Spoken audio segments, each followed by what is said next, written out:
গ্রাম্য বাজার দুই প্রকারের হয়ে থাকে।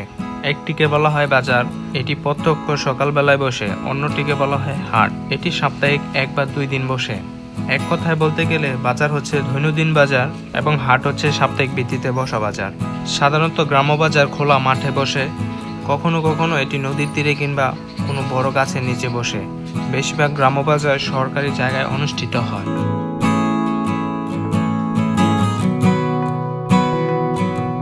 গৃহপালিত পশুর ন্যায় হাঁস, মুরগি, কবুতর ইত্যাদি গৃহপালিত পাখিরও প্রয়োজন কম নয়।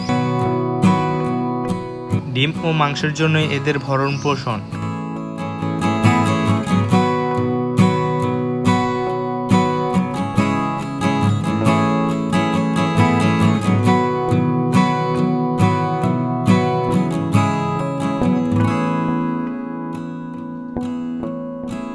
পল্লী প্রধান গ্রামে প্রায় সব বাড়িতেই হাঁস মুরগির দেখা মেলে। মেহমান ভোজনের সুপ্রাপ্ত ভরসা এই হাঁস মুরগি। নিজের ভোজন প্রয়োজন মিটিয়ে বাজারে হাঁস মুরগি বিক্রি করে আর্থিকভাবে লাভবান হওয়ার সুযোগ রয়েছে।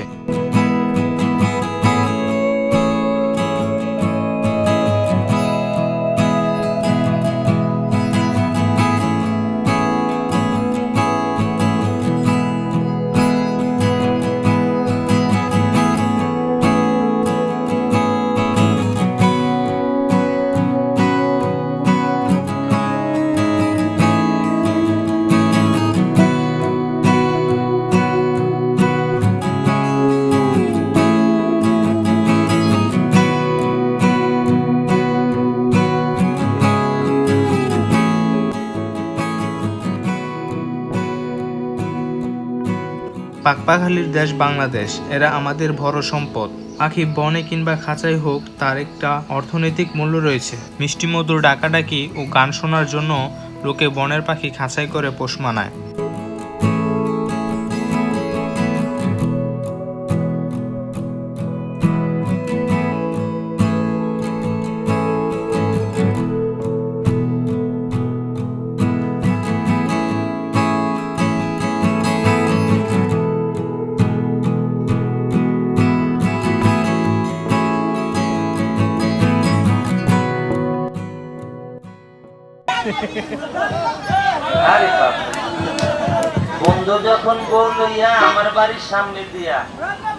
বাজারে হকারগণ ওষুধ বিক্রির মাধ্যমে বিনোদনের প্রধান কেন্দ্র গড়ে তুলেছে এখানে।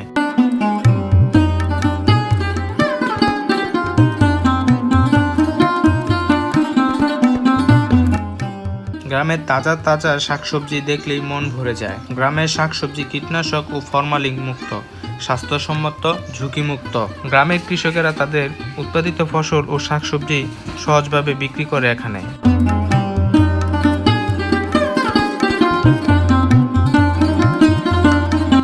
পুকুর, নদীর তাজা ছোট মাছও মিলে এই হাটে।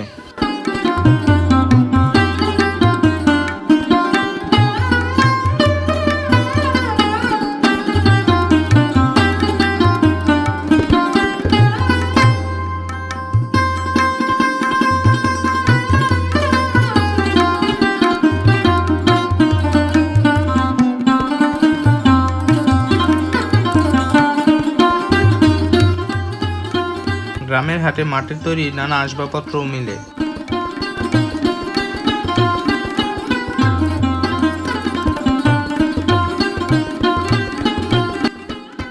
কামার ও কুমার হাটে কাঁধে কাঁধ মিলিয়ে কাজ করে।